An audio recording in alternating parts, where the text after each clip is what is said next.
Hello, magandang araw. Ayan, bali nandito tayo ngayon sa aking ikalawang work. Pagkatapos ko sa isa kong work, dito ako sa ikalawa para sunduin sina mami at saka ang dalawa kong baby. Ayan, bali ganito yung aking everyday routine, umaga at hapon. So kung napapansin niyo ang aking boses medyo kakaiba, medyo paos, mahina at saka basag.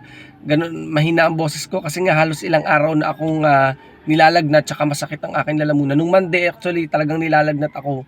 Pinilit ko lang pumasok nung Monday. Then nung Tuesday halos nawala talaga yung boses ko. Hangin lang yung lumalabas. Kaya sobrang hina ng boses ko kasi nga ang sakit na lalamunan ko, nilalagnat ako. Namamagaba para yung aking tonsil. Tapos ang kirot-kirot pa ng ulo ko.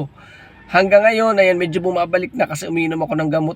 Bumili na nga din ako ng pang-spray yung Camiliosan kapag ka sumasakit ng mga hapdi. Ang dami ko nang nainom na gamot, halos ganun pa rin. Tuwing gabi bumabalik yung aking lagnat. Kaya ayun, hindi ako masyadong makapag-content, hindi ako makapag-isip ng content kasi ang sakit ng ulo ko. Hindi ako makagawa ng content, hindi ako makapag-upload. Tsaka nililimitahan ko din ng pagsasalita kasi nawawala nga yung boses ko. So yun lang guys muna ang aking update para sa araw na ito kasi hindi ako makapag-upload. So don't forget to click follow and syempre pa comment na din, pa like and share this video. Bye bye, ingat kayo.